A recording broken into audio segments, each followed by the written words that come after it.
Hi everyone. In this video I would like to show you how to make a picot. And this pattern you can see 5 double stitches, 1 picot, 5 double stitches. If it's a written pattern, it's like ring 5p5, make 5 double stitches, a picot and 5 double stitches. Sometimes it's just a sign, a minus sign. If it's a plus, then it's supposed to be a join, but this is the sign of a picot in certain patterns. So let's try to make it together.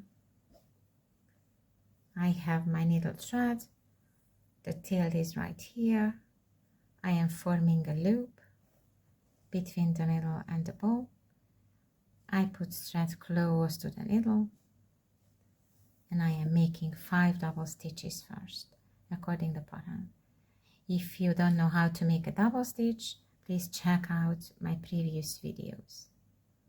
1 double stitch, the second, the third, the fourth, and the fifth.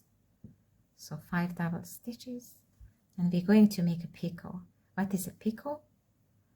The picot is the gap between 2 stitches. So I just put my finger here, and now you can see the picot.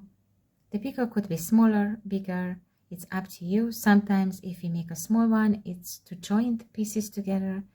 If it's a big one, it's for decoration, but you can put beads here. I'm making 5 more stitches. It was 3 and 4 and 5. I show you again, like I have 5 stitches and the gap I place between here. This is going to be the picot. We have to close this ring, so I have the loop here, pulling the thread. The tail is shorter, so it came out already. I have my pinky in this hole. From the back to the front, I put the thread over. I am holding the stitches and closing nicely. As you see, it's still open. Let's close it.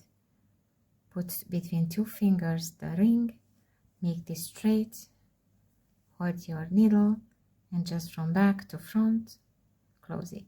From back to front, let's close it. Now it goes nowhere, nice and tight. And we did 5 stitches, 1 picot, and 5 stitches, 5 double stitches. Thank you for watching.